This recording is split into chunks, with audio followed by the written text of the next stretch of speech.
प्यारे बच्चों, आप सभी को नमस्कार।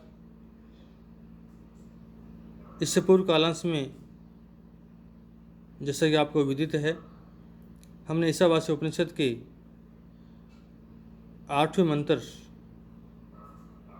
7वें और मंत्र का अर्थ और उसका जो भाव था उस पर विस्तार से प्रकाश डाला था, और साथ ही अष्टम मंत्र का हमने जो है उस पर कालांश के अंत में उसके ऊपर भी थोड़ा जो है प्रकाश डाला था। आज पुनः क्योंकि अष्टम मंत्र का अर्थ पूरा नहीं हो पाया था समय के अभाव के कारण, तो आठवां जो आपका मंत्र है वो इस रूप में ईशावास्य उपनिषद में हमें देखने को मिलता है।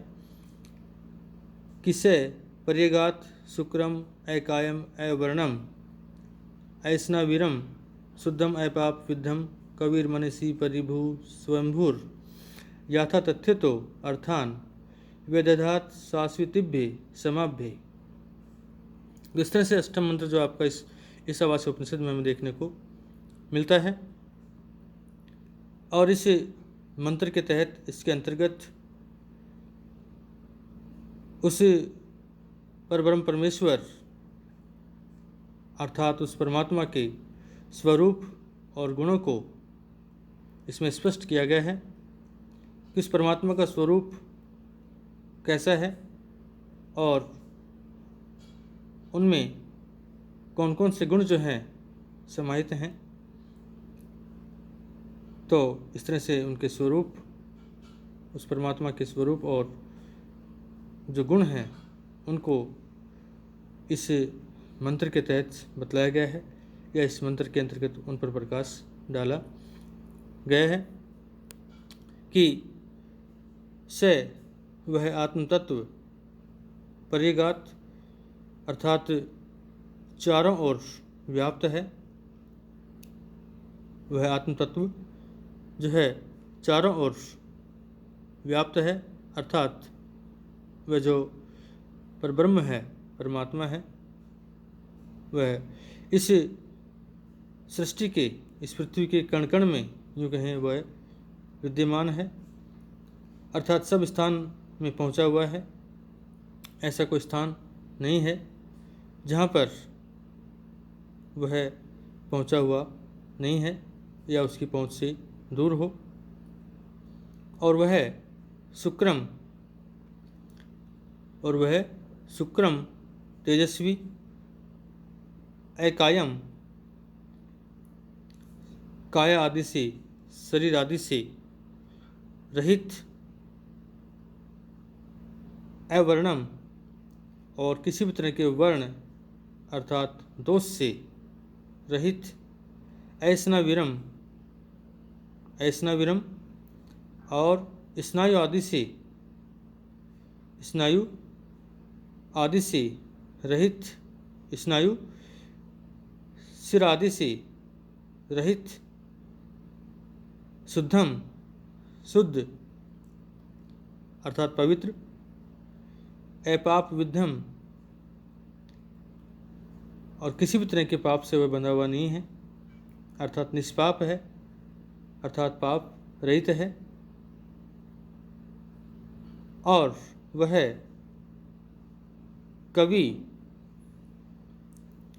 मनीषी, और वह कवि क्रांत दृष्टा है, क्रांतदर्शी अर्थात तीनों कालों जैसा कि भूत, भविष्य और वर्तमान, इनमें देखने वाला है।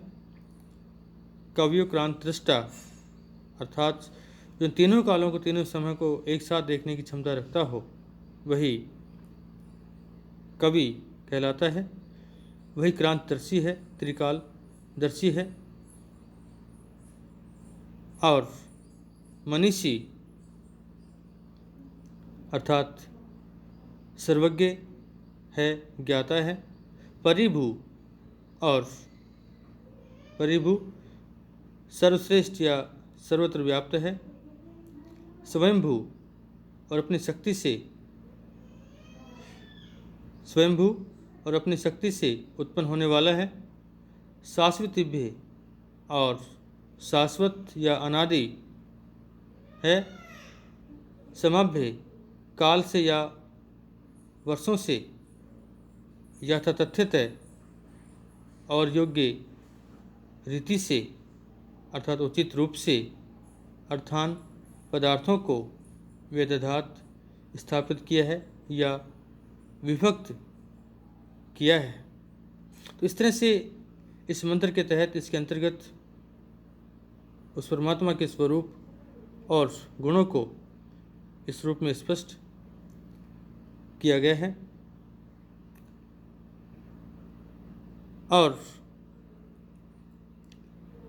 इस मंत्र अनुसार वह ईश्वर शुभ अशुभ कर्म जनित प्राकृत सूक्ष्म देह है तथा पांच भौतिक अस्थि शिरा मांसादिमय षड विकार युक्त स्थूल देह से रहित छिद्र रहित दिव्य शुद्ध सच्चिदानंद घन है, जो क्रांति दृष्टि सर्वदृष्टा है, सर्वज्ञ सबको अपने नियंत्रण में रखने वाला है, सर्वाधिपति है, जो स्वेच्छा से प्रकट होने वाला है और जो सनातन काल से सब प्राणियों के लिए उनके कर्म अनुसार समस्त पदार्थों की यथा योग्य रचना और विभाग व्यवस्था करता आया है।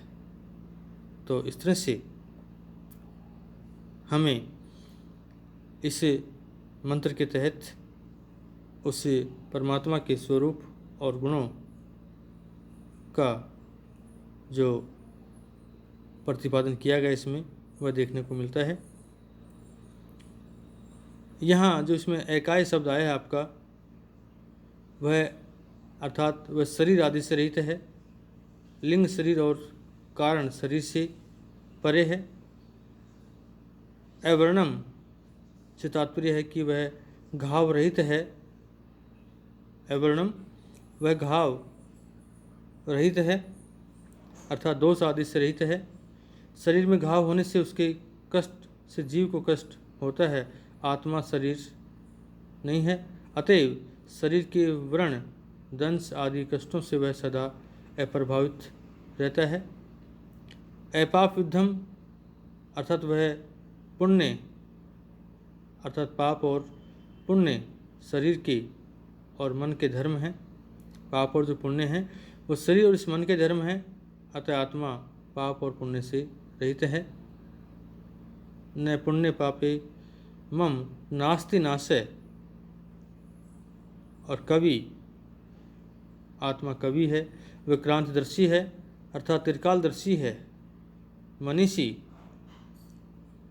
मनसय ईसी इति मनीषी, मनसय ईसी इति मनीषी अर्थात वह मन पर शासन करने वाला है, इसका मन पूर्णतया स्वाधीन है, वह मनीषी कहलाता है।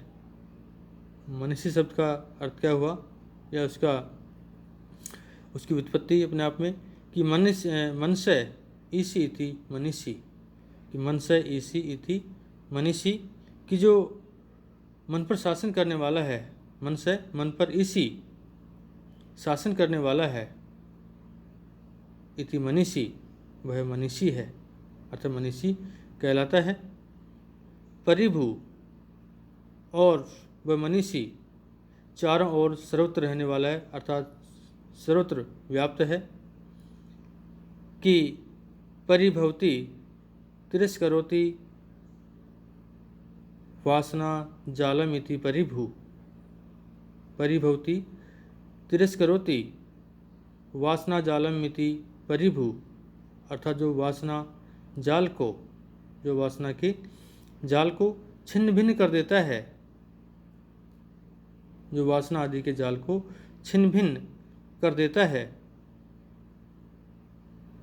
वह परिभू है, वह परिभू है।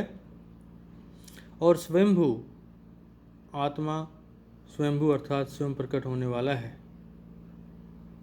स्वयंभू में स्वावलंबन और आश्रय का भाव भी निहित है। ये सब पदार्थों का यथातथ्य रखकर चलता है। ये सभी पदार्थों का यथातथ्य रखकर चलता है। जो जैसा है उसे वैसा ही देखता है और तदनुसार ही उसके साथ वैसा ही व्यवहार करता है। इस तरह से इस अष्टमंत्र में उस परमात्मा के स्वरूप और गुणों को स्पष्ट किया गया है, जो कि आपको बतलाया गया। अगले कालांश में हम अगले मंत्र पर अर्थात 9वें मंत्र पर प्रकाश डालेंगे।